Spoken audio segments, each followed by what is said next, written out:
En 30 minutos, MF Economía e Inversiones y Radio 1000 te traen los principales temas económicos del mundo y de Paraguay con Economía a 1000. En Economía al Oído, Manuel Ferreira analiza los temas que marcan la economía global, regional y de Paraguay, con una mirada crítica y enfoque claro. Y si buscas noticias y voces claves del ámbito económico nacional, escucha también el podcast Economía a 1000, el espacio de entrevistas y actualidad. Dos miradas, una misma fuente. MF Economía e Inversiones. Muy buenos días, bienvenidos al primer día de esta semana de Economía a 1000. Muchas gracias por la compañía de todos los días. Quien les saluda, Prince Otto, y estoy también junto con la compañera Ada Caballero. ¿Cómo estamos, Ada? ¿Qué tal? Bienvenida. Buenas, Prince, ¿qué tal? ¿Todo bien? Todo en orden, listísima ya para empezar una nueva semana con muchísima información, análisis y por supuesto entrevistados de primerísima mano aquí en este espacio económico, recordando que es en coproducción con la consultora MF Economía e Inversiones y por supuesto Radio 1000. Y ya me confirman desde producción que está en contacto vía Zoom Iván Dumont, él es presidente del Centro de Importadores del Paraguay, CIP. ¿Cómo estamos, Iván? ¿Qué tal? Bienvenido, gracias por atendernos. Buen día, Prince, a vos, a tu equipo. Un gusto estar en Economía a 1000, a disposición para conversar con ustedes sobre el muy actual tema del dólar y los precios de los productos. Así mismo, Iván, y queríamos hacer una suerte de actualización también de lo que están teniendo como información, datos desde el Centro de Importadores y esto que mencionabas, que es de tema actual y sobre todo de gran expectativa por parte de la ciudadanía. Iván, me gustaría arrancar con una cuestión quizás muy básica para que la gente también pueda entender cómo funciona de cierta manera la formación de precios desde el lado del Centro de Importadores en el siguiente sentido. En un escenario como el que estamos experimentando desde el segundo semestre del año 2025 y también en esta parte del año 2026, con un dólar que va perdiendo relativamente valor, ¿cómo se va o cómo incide esta situación en los productos importados? Bueno, fundamentalmente entender un par de cosas, ¿verdad? La incidencia del dólar en el producto importado obviamente es una incidencia directa, pero no es el único elemento de formación de los precios, ¿verdad? Así como nosotros tenemos devaluación en nuestro mercado, también los mercados de origen de los productos que nosotros importamos tienen la misma situación, ¿verdad? Entonces, de los productos importados de consumo masivo, que básicamente son los que preocupan al consumidor, los que se venden en supermercados, digamos, el 80% del total proviene de Brasil, Argentina y Chile, de esos tres mercados, ¿verdad? Sí. Con un 50%, 52% de ese número proveniendo de Brasil. Y en el Brasil ha tenido Brasil una inflación interna del orden del 4% y una apreciación de su moneda parecida al escenario que tenemos aquí en Paraguay, pero apenas del 11%. Esos dos efectos se suman y constituyen un impacto sobre los costos del exportador brasilero del 15%. Y ese efecto se traslada en los precios de exportación. Es decir, nosotros hemos recibido a lo largo del junio del año pasado hasta hoy ya prácticamente 3 listas de precios corregidas con incrementos de precios. El año pasado en el orden del 7-8% y este año ya en algunas subas a principios de año, otras a finales del primer trimestre que suman otros 5-6%. Es decir, esos 15% que tuvo de impacto el escenario también en Brasil se ha trasladado a los precios de los productos exportados. Situación parecida ocurre con Argentina. Argentina tiene un escenario distinto porque hay 33-34% de inflación. Sin embargo, la moneda americana se aprecia en la Argentina al orden del 20%. La sumatoria de los dos igual genera un efecto remanente de 14%, que también genera una traslación a precio de los productos que exportan los argentinos, ¿verdad? Y en Chile, un escenario un poco más estable, tienen efectos de costo entre inflación y apreciación de la moneda del 12%, que también han venido ajustes de precio de un índice un poco menor, pero Chile es el que menos pesa. Chile pesa aproximadamente 6% nomás de los productos totales importados a Paraguay. El gran impacto proviene de Brasil y Argentina, y estos dos tienen incremento de costo, como le decía, del orden entre el 12 y el 15% entre ambos mercados. precios que ya hemos recibido, ¿verdad? Entonces, Sí. si el dólar, como la gente dice, se apreció 25%, que bueno, no es 25% porque el dólar llegó a 6.000 y no se sostuvo, ni creemos que se vaya a sostener ahí. Eh, Realmente, para hablar de un número estable, la apreciación del dólar a marzo, antes que entre la erraticidad del mes de abril, estaban en el entorno del 18%. De ese 18% ya han habido incrementos de precio del 12 al 15, pongamos un promedio del 13%.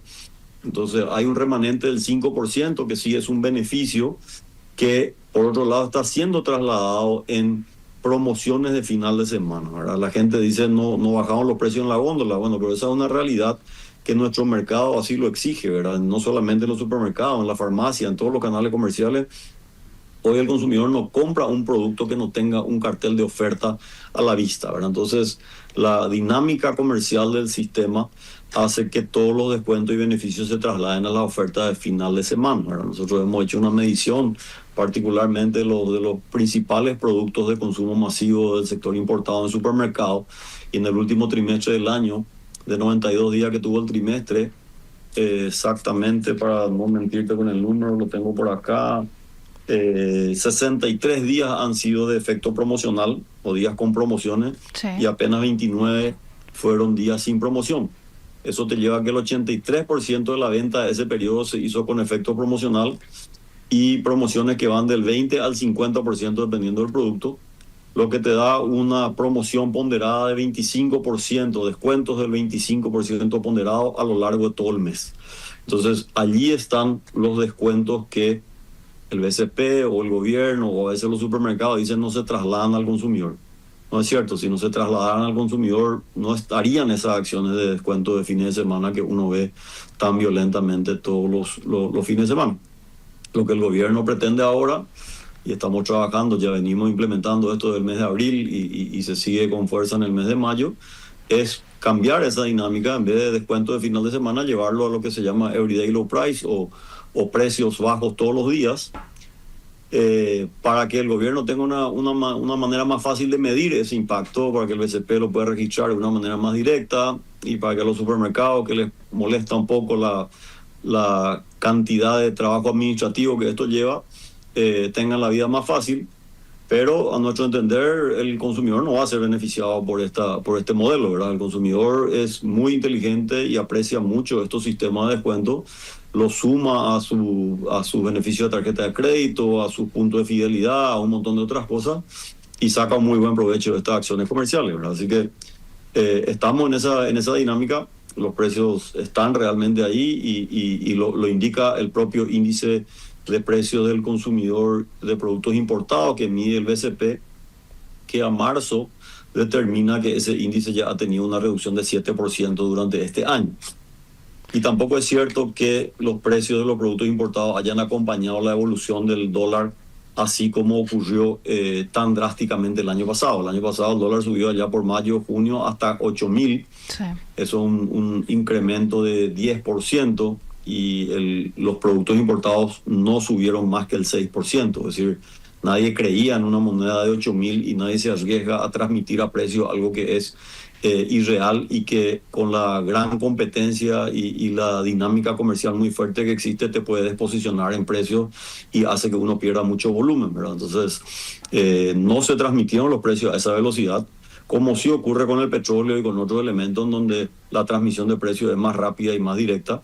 Pero en el caso de los precios de los productos importados no se transmitió la suba en esa velocidad, por lo tanto tampoco la baja va a ser de la misma magnitud que fue el incremento del dólar del año pasado, ¿verdad? Poco esos son los factores en general sobre esta situación, Prince. Iván, ya que mencionas la palabra traslado o transmisión justamente de los efectos de ciertos indicadores económicos, estamos hablando puntualmente de la variable y del dólar en ese sentido, ¿cuánto aproximadamente lleva ese traslado de impacto determinada puntualmente del dólar? Y después vamos a otros componentes, como ya mencionabas también del combustible, porque imagino que genera una presión también dentro de la estructura de costos del sector importador. Bueno, el sector importador se maneja, dependiendo del producto, con una media de 75 a 90 días de inventario, ¿verdad? Entonces, mínimamente, si nosotros compráramos hoy un producto al dólar 6.300, como está hoy, estaríamos hablando de mediados de agosto para la implementación de ese precio a 6.300. Entonces, no es inmediato, la gente ve que el dólar baja a 6.000 y dice, ¿y por qué no bajó el precio ahora a 6.000? Y no va a ocurrir. Eso es una cuestión simple y estructural. Nosotros no tenemos producto para un día. Básicamente, los procesos industriales y el orden de la estructura comercial implica tener entre mínimamente 2 y en promedio 2 meses y medio de inventario para poder abastecer a todo el mercado, ¿verdad? Entonces, lo que uno compra hoy recién lo transmite en la cadena comercial aproximadamente en lo que te decía, 75 días, ¿verdad? Situación parecida ocurre con los supermercados. Ellos no tienen 1 o 2 días de inventario, tienen también 7 días, 8 días, 15 días. Entonces, nosotros le bajamos el precio hoy y bueno, ellos también demoran un tiempo en liberar la mercadería a precio antiguo y después recién trasladar eso a consumidor final, ¿verdad? Entonces, hay un efecto de stock en el mercado en general que demora la implementación de los precios. Pero, como te decía, de lo que estábamos hablando, esa depreciación al orden de los 6.500, que ya estaba el tipo de cambio, eso sí ya estaba claramente en gran parte transferido al público lo que se puede, ¿verdad? Lo que es el remanente de la depreciación menos el incremento de costo que hay en origen, ¿verdad? Sobre eso igual se ha consensuado con el gobierno, con el propio Ministerio de Industria y Comercio, una lista de 18 empresas con aproximadamente 250 productos que son marcadores de precios referentes del sector importador, a lo que hemos tratado a nivel gremial de pedirles una modificación de este esquema de las ofertas a pasar al sistema Everyday Low Price y a reducir mayormente también los precios en lo que se pueda adicionalmente, para dar un impulso, una colaboración a esta situación en la cual el consumidor paraguayo necesita algunas mejoras en precio, ¿verdad? Y acá quiero ser muy enfático en que el sector importado contribuye apenas al 25% de lo que es la canasta de consumo en supermercados. El otro 75% está compuesto de carne, fruta y verdura, panificados y productos de industria nacional. Y en esos frentes ya ha fracasado la impronta del gobierno de insistir en una reducción de precios, ¿verdad? Tanto en la carne como en el tomate, como en otras batallas que hemos visto. Y bueno, ahora como que la cadena de valor del sector importado es sumamente clara y transparente. Entonces la presión está puesta sobre los importadores, que estamos recibiendo una especie de cacería de brujas en este momento por este tema, porque realmente de ese 25% remanente, todos los productos importados tienen alguna competencia fuerte nacional, todos tienen algún reemplazo nacional para aquel consumidor de menores ingresos que busca exclusivamente precio, ¿verdad? Un rubro en el que yo particularmente estoy, por decirte, galletitas. Sí. Nosotros vendemos nuestro producto en el orden de los 6.000 guaraníes el paquete y la industria nacional lo vende a 3.000. Entonces, no es cierto que el producto de la industria nacional determina, de la importación determina un factor crítico en la canasta básica. El consumidor que está buscando precio compra productos de origen nacional. Entonces, hay que ser realista y no muy populista en el mensaje de que porque el sector importador no baja los precios, entonces el consumidor no tiene un alivio en su bolsillo. Realmente el alivio que el sector importador pueda darle al bolsillo del consumidor es sumamente limitado, porque los productos que nosotros finalmente vendemos en los supermercados son productos casi diría premium, que todos tienen un reemplazante en el sistema de producción nacional, ¿verdad? Hay excepciones, sí, pero ¿cuáles serían? No sé, aceite de oliva, que no se produce localmente, para tomar un ejemplo. Sí. Pero hay 10 clases de aceite diferentes que sí se producen localmente. Entonces, desmitificar un poco que el sector importador sea el culpable de que la canasta básica esté muy presionada. Realmente hay muchos otros elementos que son los que efectivamente inciden en la canasta básica, ¿verdad?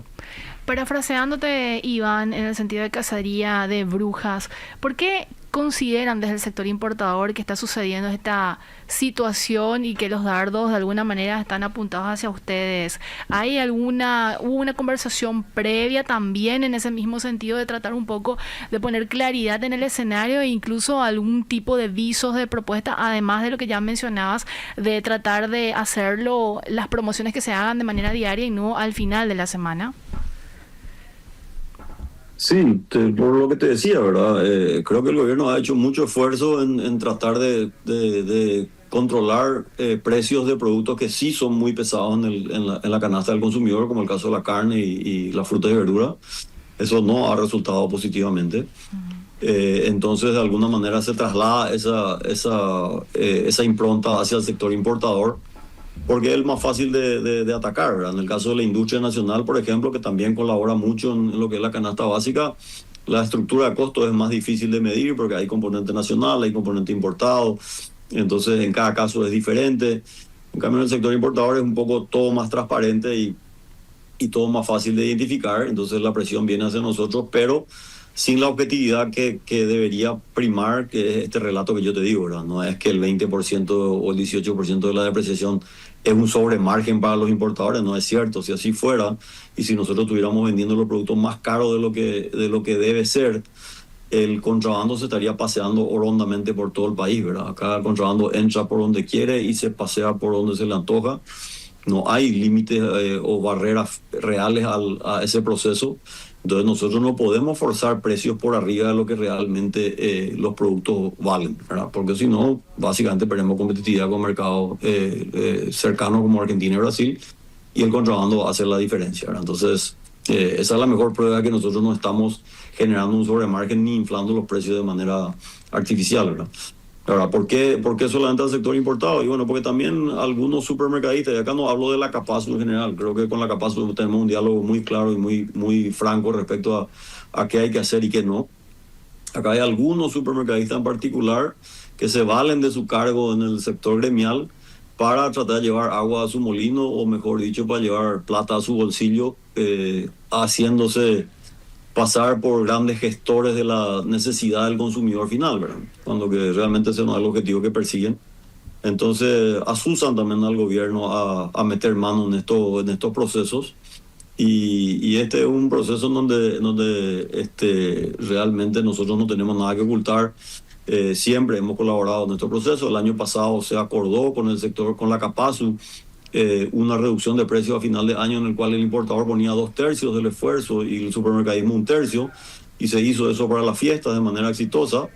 Y bueno, ahora ante esta presión, que como no fue iniciativa específica del gremio de Capazu, sino de algunos que hablan en nombre de ella, la Capazu no aceptó la propuesta de colaborar en el descuento, y bueno, estamos haciendo el esfuerzo unilateralmente desde el sector importador para colaborar con esta necesidad que el gobierno está obligado a gestionar del consumidor final.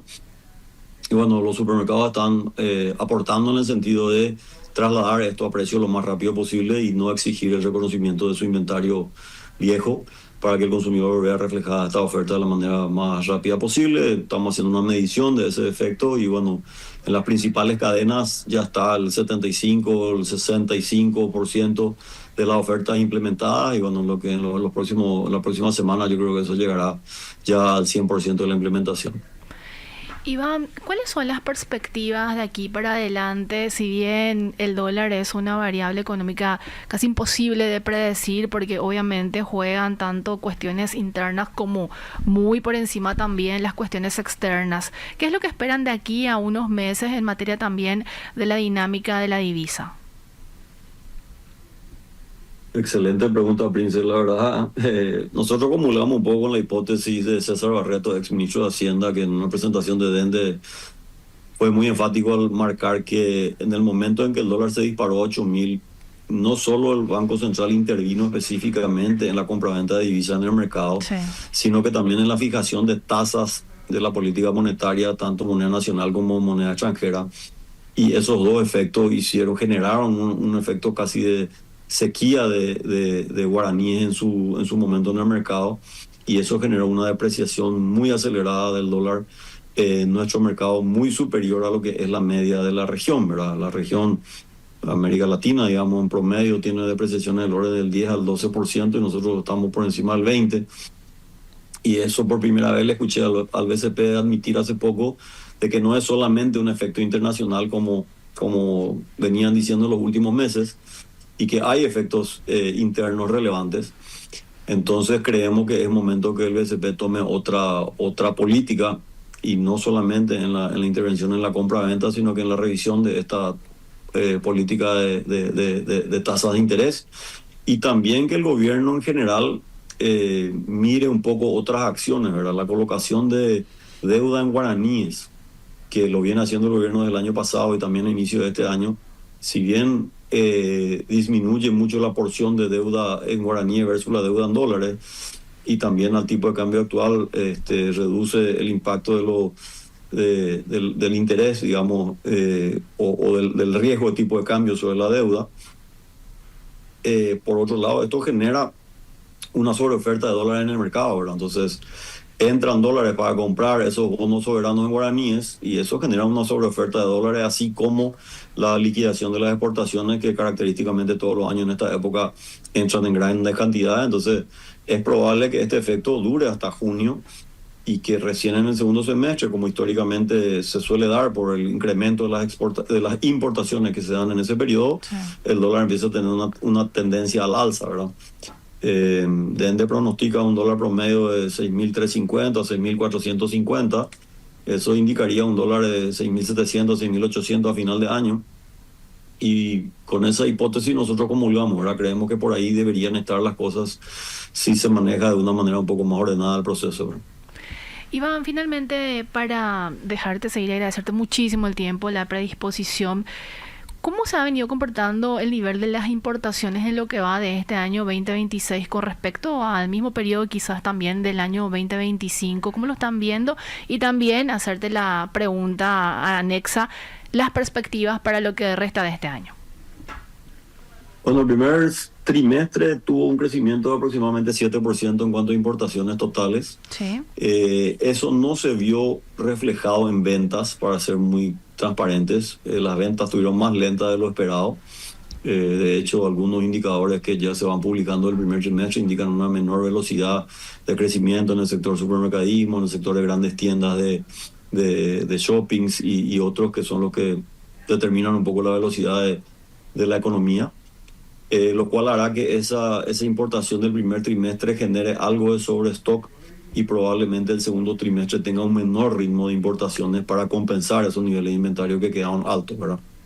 Entonces, sí, para el segundo semestre del año esperamos recuperar la velocidad en función a que también se están pagando cuentas de los grandes proveedores del Estado, sobre todo lo que hacen a obras, y la reactivación de las obras de infraestructura puede traer también una reactivación importante del consumo, y con un tipo de cambio controlado en el orden que te decía, terminar el año en 6.700, 6.800, el sector importador sigue siendo muy competitivo y podría retomar una senda de crecimiento parecida a la del año pasado. El año pasado, el primer semestre terminó en un crecimiento del 5% y el segundo en el orden del 10%. Entonces vemos una dinámica que podría ser parecida a la del año pasado si se dan estas premisas macroeconómicas de las que estamos hablando, ¿verdad? Iván, un gusto tenerte en el programa, que tengas un excelente inicio de semana. A usted, gracias por el tiempo y la oportunidad. Saludos a la audiencia también. Muchas gracias. Era Iván Dumont, presidente del Centro de Importadores del Paraguay, CIP, hablándonos sobre los alcances de la baja del dólar en los productos importados. Así, hacemos nuestra primera pausa y a la vuelta seguimos con más Economía 1000. Seguís escuchando Economía 1000. Ada, es momento de convertir la frase cifra del día. ¿Qué tenemos? 6,3 millones de toneladas fue la producción aproximada de maíz en una campaña récord 2025 en productividad, aunque el área sembrada sigue siendo un enigma, comentó Carlos Sanabria, consultor de riesgos Tonex. Si te interesa descubrir más detalles, puedes escuchar el podcast completo en Spotify, búscalo en el perfil de Economía 1000 y mantenerte al tanto de todo. ¿Y qué está pasando a nivel internacional? Y para ello vamos a un pimponeo rápido de las principales noticias económicas del día. Adelante, Josema. MF Economía e Inversiones presenta las principales noticias económicas de Paraguay y el mundo. De acuerdo con Bloomberg en línea, Estados Unidos e Irán continúan sin acercar posiciones para poner fin a la guerra y reabrir el estrecho de Hormuz. Teherán exigió el levantamiento del bloqueo naval estadounidense, alivio de sanciones y mantener cierto grado de control sobre el tráfico a través de Hormuz. Donald Trump calificó de totalmente inaceptable la respuesta iraní a su propuesta de plan de paz. El conflicto, iniciado el pasado 28 de febrero tras la campaña de bombardeos de Estados Unidos e Israel, ha matado a miles de personas y alterado todos los mercados del petróleo y gas. ¿Más información, Ada? De acuerdo con Reuters, los precios del petróleo subieron luego de que Donald Trump calificara de inaceptable la respuesta de Irán a la propuesta de paz de Estados Unidos. El Brent aumentó $1,83, mientras que el WTI subió $1,55. Durante la sesión, ambos contratos alcanzaron máximos de $105,99 y $100,37 respectivamente. La semana pasada, ambos indicadores habían registrado pérdidas semanales del 6%. Me confirman ya también desde producción que está en línea Jerónimo Vargas, gerente general de Polpar S.A. ¿Cómo estamos, Jerónimo? ¿Qué tal? Bienvenido, gracias por atendernos. Hola, muchas gracias a ustedes, Princha, hoy a todo tu equipo, un gusto hablar con ustedes. Jerónimo, muy buenas noticias para el sector. ¿Qué comentarios, cómo recibieron la apertura del mercado de Taiwán? Y bueno, también cuáles son las perspectivas en ese sentido. Bueno, realmente estábamos ya con mucha expectativa. El equipo técnico muy exigente de Taiwán había estado el año pasado en Paraguay. Hicieron una auditoría no solamente de los frigoríficos, sino que fueron a las granjas para ver la manera en que nosotros estábamos trabajando en la parte de producción primaria. Y una vez que ellos ya habían aprobado, digamos, a 2 plantas en particular acá en Paraguay, nosotros estábamos a la espera de que la parte política, digamos, termine con los trámites para finalmente otorgar la habilitación de las avícolas paraguayas y que podamos exportar carne a Taiwán. Estábamos muy ansiosos realmente porque es un gran mercado para nosotros, más o menos 23 millones de personas, es un mercado de primer mundo, o sea que de alguna manera es un hito para el Paraguay poder estar en este tipo de mercados con la avicultura, que digamos se fue desarrollando un poco después que otras carnes como la vacuna, y para nosotros es una gran oportunidad porque Asia en particular son compradores de cortes que nosotros llamamos cortes de carne oscura, aquellos que tienen hueso pegado a la carne, que son cortes mucho más sabrosos, pero de repente por su facilidad de cocción, algunos otros mercados, digamos, no pagan tan buenos precios por estos productos. Estamos hablando de alas, muslos, etcétera. Entonces nos permite complementar la cartera de cortes que nosotros necesitamos y bueno, seguir insistiendo por este camino para ir aumentando el abanico de oportunidades para nuestras industrias. ¿Cuál es el potencial de exportación que tiene Paraguay puntualmente para el mercado taiwanés, Jerónimo?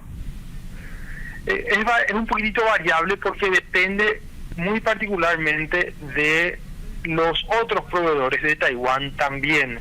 Taiwán se abastece principalmente de Estados Unidos, de Canadá y de Europa, particularmente de Polonia. Así que como se verá, los otros proveedores también son de altísimo nivel. Y ahora estos proveedores están con inconvenientes por gripe aviar, entonces se abren y se cierran como orígenes de pollo, y eso causa disturbios en las importaciones de Taiwán. Pero si nosotros nos fijamos en la carne, está arriba de los 200, casi 300 millones de dólares que ellos importan de este producto. Y bueno, una vez que nosotros estemos más establecidos, podemos empezar a ver cuáles son los nichos que Paraguay puede aprovechar. Entonces, definitivamente es una gran oportunidad. Para darte un número exacto es un poco prematuro, pero sí es un gran mercado para nosotros. Imagino también, Jerónimo, que Taiwán se convierte en una suerte de pasaporte también para quizás otros mercados donde Paraguay todavía no ha incursionado. ¿Cómo lo ven también desde el sector? Es el segundo mercado asiático de importancia que venimos habilitando. El año pasado se habilitó Filipinas y también Singapur. Entonces Taiwán, digamos, sigue completando esas estampillas que necesitamos en el Asia, que como todos saben es posiblemente el mercado que más irá creciendo en consumo. Entonces es un pasaporte, demuestra que nuestras autoridades sanitarias están trabajando bien, el sector privado también, y hay que dar una derecha también al empuje que este gobierno está teniendo de abrir mercados.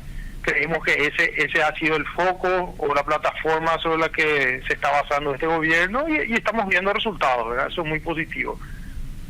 Jerónimo, ¿cuál es el nivel de producción que tiene Paraguay y a nivel de mercado interno a cuánto abastece? ¿O hay una relación que va de alguna manera quizás ganando dentro de la torta el nivel de exportación y de consumo interno? Sí, bueno, ahí tenemos la producción actual. La producción actual varía, está más o menos por los 250.000 pollos por día. Puedo estar fallándole por algún número, sí, más o menos, pero entre 250 y 300.000 pollos por día es la producción actual. Pero estamos viendo que hay proyectos que están apuntando a aumentar eso, algunos en 100.000 pollos por día más, otros en 50.000 pollos por día más, y las mismas industrias que hoy ya están trabajando también están viendo ampliar su producción. Y vos estás tocando un tema muy interesante ahí, porque mucho hablamos de la producción paraguaya y también de la exportación y cómo eso se equilibra. Para tranquilidad de nuestros consumidores, la exportación en el pollo funciona como una estrategia de disminución de costos y entonces por lo tanto disminución de precios, porque a diferencia del vacuno, donde vos tenés un ciclo muy largo para producir más terneros, entonces mientras vos exportás, ese producto que ya se exportó ya no se quedó acá, obviamente. Pero con el pollo, el aumento de producción es muy rápido. Entonces, la exportación permite que las empresas amplíen su capacidad productiva y eso diluye los costos fijos. Entonces, para el consumidor paraguayo es una buena noticia que el Paraguay crezca en mercados porque permite producir más y por ende disminuir costos y poder dejar más producto acá. Porque el productor paraguayo tiene muchísimo espacio todavía para producir, Jerónimo, imagino, y también la apuesta que vienen haciendo a nivel de tecnología e innovación. Sí, el productor paraguayo tiene, nosotros necesitamos principalmente maíz y soja, que Paraguay hoy todavía los tiene en abundancia, entonces tenemos la posibilidad de seguir creciendo. El resto es importar huevos fértiles, incubarlos y meter dentro de las granjas. Es un tema de construir más granjas nada más. Entonces, digamos, el productor paraguayo puede seguir creciendo fácilmente en esta industria, una industria muy estable en cuanto a precios a los productores, muy atractiva desde ese punto de vista, necesita poco espacio, entonces creemos que es muy atractivo para aumentar rápidamente y las industrias, como bien mencionaste, están trayendo mucha tecnología. Se están haciendo inversiones importantes, tanto en la parte de darle valor agregado a esta carne, automatizaciones, mejora en la presentación de productos. Nosotros en particular estamos trayendo muchos equipamientos europeos, que son los mejores que existen, para seguir ofreciendo a nuestros clientes la mejor calidad de producto acá y también a los exigentes clientes del mercado exterior que puedan seguir ellos también disfrutando la calidad paraguaya. Se viene ganando también mucho terreno a nivel de mercado interno. El consumidor paraguayo es como que ya no lo está usando quizás como un producto sustituto, Jerónimo, ¿cómo están viendo también? Y realmente yo creo que hace 30 años pollo se comía solamente en la fiesta y cuando alguien estaba un poco enfermo. Es cierto. Y ahora creo que por lo menos 2 veces a la semana está en el plato de cualquier familia paraguaya. Y eso responde a que el pollo tiene una facilidad de cocinar, de darle distintos usos dentro de la cocina. Se puede ir a una sopa, un guiso, una salsa, aparte de una carne muy buena, de muy buena calidad proteica, con baja grasa. Entonces es lógico que el Paraguay vaya apuntando a eso. El consumo per cápita sigue bajo comparado a otras regiones. ¿De cuánto aproximadamente estamos hablando, Guillermo, Jerónimo, si tenés en mente? Y los últimos datos estaban aproximadamente entre los 25 a 28 kilos per cápita. Eso varía un poquitito dependiendo de cuánto se exportó en el año. En los últimos años, después de que se frenó el contrabando argentino, había mermado la exportación porque es lógico, hubo más demanda local. Ahora estamos volviendo a ver mucho contrabando del Brasil, entonces eso hace que el mercado se sienta un poquitito pesado. Pero las cifras están más o menos por ahí. Jerónimo, Te adelantaste a la pregunta que te iba a hacer justamente el componente del contrabando, porque recuerdo que años atrás había conversado contigo y era una cuestión que generaba muchísima preocupación en el sector, no tanto, bueno, sí, combinado por la llegada justamente de estos productos, pero sobre todo el componente sanitario, que muchas veces no se dimensiona el efecto que puede generar de manera muy negativa a nivel de la salud humana. ¿Cómo lo están viendo también ustedes? ¿Hay un trabajo quizás que estén empezando con el sector público para tratar un poco de mitigar esta situación? Sí, en realidad desde el sector público siempre hay un reclamo hacia el sector público, ¿verdad? Existen oportunidades de mejorar los controles, definitivamente. No deberían venderse tan libremente productos irregulares, cosa que todavía ocurre en Paraguay y están expuestos en muchos lugares. Entonces, digamos, se han hecho algunos intentos en su momento, como usted bien sabe, de ingresar a algunos mercados. Los fiscalizadores fueron en su momento echados. Entonces realmente creo que habría que poner más mano dura en ese tema, pero por otro lado responde a condiciones de mercado. ¿Qué es lo que ocurre hoy? El dólar cayó muchísimo. Algunos mercados importantes están, para Brasil en particular, están difíciles de acceder por motivos de la guerra. Entonces Brasil empieza a tener un excedente de producto. Cuando tienen ese excedente, venden todo hacia frontera y termina eso ingresando a Paraguay sin ningún tipo de control, como dijiste, la parte sanitaria, exponiendo al consumidor a un producto peligroso. Entonces, desde un punto de vista de salud humana, desde un punto de vista de cuidar los trabajos y el mercado en Paraguay, el contrabando de pollo es realmente complicado. Jerónimo, mencionabas tema tipo de cambio dólar. ¿Cómo eso termina incidiendo también para el sector? ¿No es un componente muy importante o tiene algún tipo de impacto? En el corto plazo, nosotros estamos viendo de que las materias primas, que son el principal insumo para las industrias como maíz, soja, ellas están cotizadas en dólar. Entonces, al bajar el dólar, hace que se vuelvan un poco más económicas. Entonces eso baja el costo. Pero a medida que Paraguay está aumentando su producción y va a aumentar mucho más rápido que el consumo local, las exportaciones se vuelven menos rentables. Entonces estamos viendo que en otras carnes también está ocasionando un problema, tanto en la carne vacuna como el cerdo. Estamos viendo que está dificultando un poquitito el tema del precio. Creo que algunos productores hablaban de que hoy ganar $5 es como ganar 3.70 hace unos años. Entonces, sí, todas las ventas en dólares, a medida que vayan aumentando por las exportaciones, van a volverse menos rentables y se vuelve complicado exportar. Independientemente de los buenos mercados que tengamos, si el dólar está muy bajo, es difícil. Entonces, a mediano plazo y a largo plazo, necesitamos mayor estabilidad.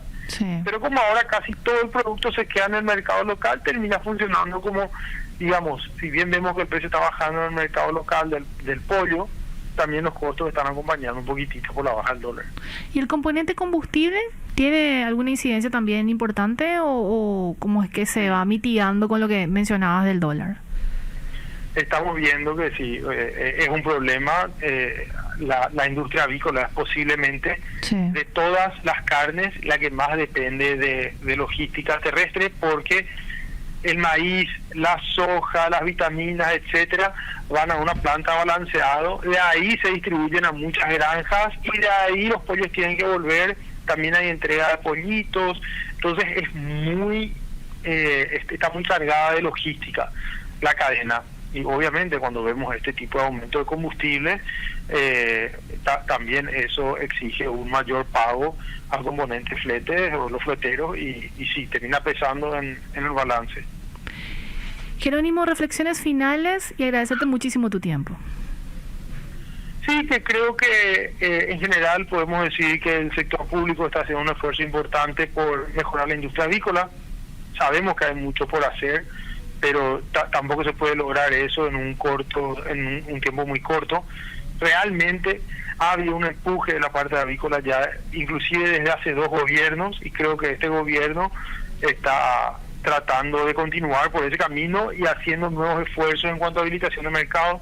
No quiero dejar de mencionar el buen trabajo de Senaxa, que es realmente uno de los grandes motivos por el cual estamos llegando a mejores mercados. Y bueno, creo que tenemos para el consumidor paraguayo producto de calidad por mucho tiempo más, y es un orgullo en general la industria avícola lo que se está logrando hacer en el país, y estamos muy contentos realmente por este nuevo logro. Gracias, Jerónimo, que tengas un excelente inicio de semana. A usted, y un saludo afectuoso a toda la audiencia también. Muchas gracias. Era Jerónimo Vargas, gerente general de Polpar S.A., hablándonos sobre el panorama y las perspectivas de la carne avícola tras la apertura de nuevos mercados. Estamos hablando puntualmente de Taiwán. Hacemos nuestra última pausa y a la vuelta seguimos con más Economía Mil.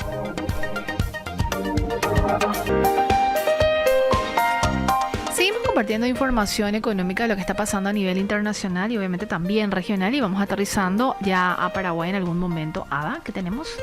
De acuerdo con Bloomberg en línea, el cobre se encaminó hacia su cierre más alto de la historia, mientras los principales contratos de la Bolsa de Metales de Londres registraron ganancias pese al estancamiento entre Estados Unidos e Irán.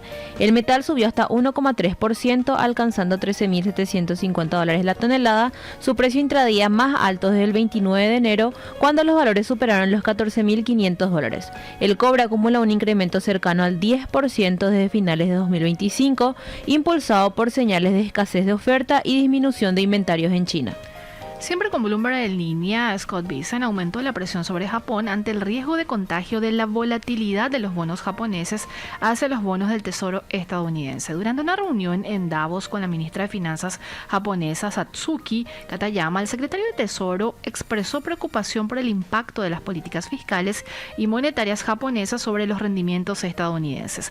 El mercado especula con una nueva subida de tasas del Banco de Japón, mientras los rendimientos de los bonos japoneses a 10 años alcanzaron un nivel más alto desde 1997. De información económica internacional, vamos ya aterrizando a las principales economías de la región. ¿Qué tenemos, Ada? De acuerdo con Ámbito.com, el economista argentino Orlando Ferreres estima una inflación de 2,6% en abril, por debajo del 3,4% registrado en marzo, impulsada por una menor presión en alimentos. Sin embargo, advirtió que mayo podría mostrar un rebote y ubicarse entre 2,5 y 10% por aumentos en agua, gas, nafta, salud, servicios públicos, combustibles y transporte. También describió una economía dual con un buen desempeño en agro, minería, energía y sistema financiero, mientras la construcción y la industria manufacturera continúan rezagadas. De Argentina nos vamos hasta Brasil. De acuerdo con Agencia Brasil, economistas señalaron que la elevada tasa y los altos diferenciales bancarios impulsaron el endeudamiento de los hogares en Brasil, situación que llevó al gobierno a lanzar el programa Novo Desenrola Brasil. El diferencial bancario alcanzó 34,6 puntos porcentuales en marzo, frente al 29,7% de marzo de 2025. Brasil presenta la segunda tasa de interés real más alta del mundo, con 0,3%, mientras que la tasa Selic se redujo 0,25 puntos porcentuales a 14,5%. ¿Qué tenemos a nivel nacional? De acuerdo con ABC, la industria de la construcción aguarda el reglamento del factoraje para avanzar en la regularización de la deuda estatal con las contratistas. El gobierno se comprometió a desembolsar 150 millones de dólares entre abril y mayo, aunque Paul Sarubi explicó que cada mes ingresan entre 50 y 60 millones de dólares en nuevos certificados de obras, por lo que solo unos 50 millones servirían para reducir la deuda acumulada. Al cierre del 2025, las deudas del Estado alcanzaban alrededor de 100 millones de dólares con proveedoras de alimentos, 350 millones con constructoras y más de 1.000 millones de dólares con empresas de salud. Agencia de Información Paraguaya da cuenta que Paraguay y Taiwán anunciaron un acuerdo de cooperación para el desarrollo de uno de los mayores centros de infraestructura de inteligencia artificial del mundo, mediante la articulación de la capacidad tecnológica taiwanesa en semiconductores y la generación de energía renovable paraguaya. El presidente afirmó que el acuerdo marca el inicio de una nueva etapa de transformación tecnológica global y proyecta al país como hub de inteligencia artificial más grande del mundo. De acuerdo con ProductivaCM.com, las negociaciones para enviar soja paraguaya a Taiwán han con más receptividad que que en misiones anteriores, afirmó el presidente de la Cámara Paraguaya de Exportadores y Comercializadores de Cereales y Oleaginosas, tras reuniones mantenidas en Taipei junto a autoridades representantes del sector privado. Indicó que tanto el presidente Santiago como su par taiwanés manifestaron gran interés en concretar las exportaciones y encontraron una posición favorable hacia el producto paraguayo. Como es habitual, la consultora MFI Inversiones realiza de manera periódica análisis económicos. En la edición de hoy, que es publicado en el impreso ABC y replicado en su digital, se aborda acerca de que las economías de América Latina y el Caribe atraviesan un contexto marcado por geopolíticas, incertidumbre comercial y desafíos vinculados al cambio climático y a la transición hacia modelos de desarrollo más sostenibles. En este escenario, la CEPAL, en un informe reciente, destaca que los gastos tributarios sociales cumplen un rol relevante dentro de la fiscal mediante exenciones, deducciones, créditos fiscales y otros orientados a objetivos sociales. A nivel regional, la protección social concentra el 46% de las disposiciones identificadas, seguida por actividades recreativas, culturales y otras con el 20%, vivienda y servicios comunitarios con el 13%, 11% y educación con el 10%. Paraguay registra 24 disposiciones tributarias sociales en 2023, por debajo de Brasil, Ecuador, Uruguay y México. Más de este artículo y otros donde la gente puede encontrar. Pueden encontrar nuestras redes sociales, Instagram, X, Facebook, LinkedIn, en nuestro canal de MF Economía e Inversiones y en nuestra página web www.mf.com. Y así vamos llegando al punto final de Economía 1000. Mañana nos reencontramos puntualmente a las 12. Que tengan un excelente inicio de semana.